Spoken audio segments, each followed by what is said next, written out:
ایک بات تو یہ کہ ہمیں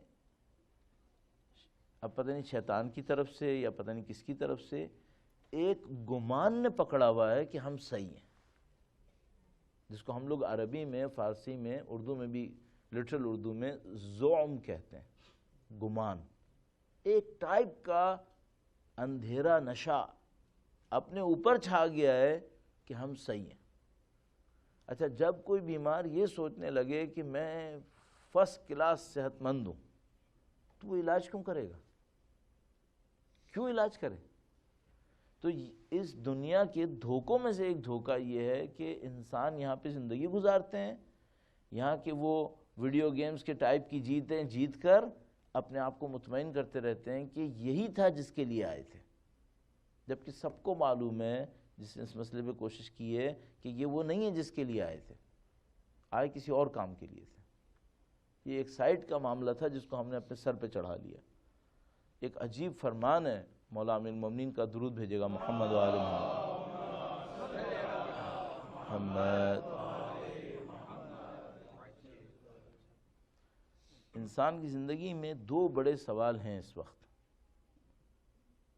زیادہ تر کی زندگی میں تو ایک ہی ہے، لیکن اگر کاؤنٹ بھی کریں تو دو ہیں، یعنی دو پولز ہیں اس وقت۔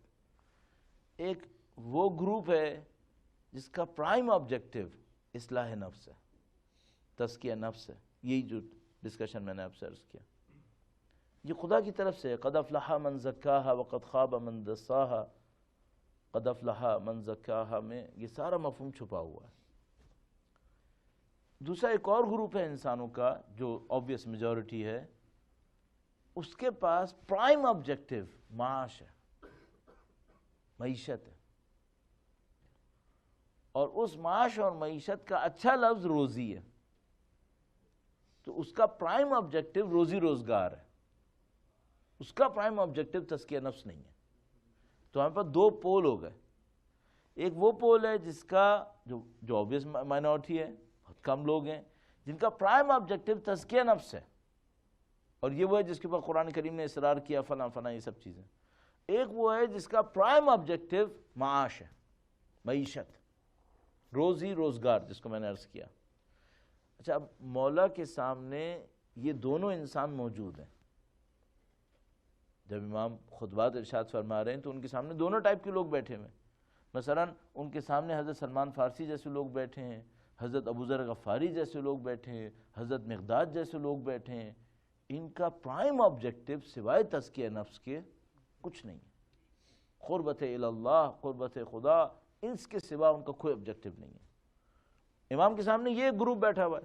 اچھا، امام کے سامنے ایک اور گروپ بیٹھا ہوا ہے جو زیادہ تر وہی لوگ ہیں جن کی زندگی میں سوائے معاش کے کوئی بڑا ہدف نہیں ہے۔ تو اب ذرا سوچیے گا امام نے کیا فرمایا۔ امام نے اس گروہ کو ایڈریس کیا جس کا آبجیکٹو تزکیہ نفس نہیں ہے، اس گروہ کو ایڈریس کیا، اور امام نے فرمایا کہ تمہاری حالت ایسی ہے کہ تمہارے کیے سے ایسا لگتا ہے کہ جس کی خدا نے تمہیں ذمہ داری دی تھی وہ تو گویا تمہاری ذمہ داری ہے ہی نہیں۔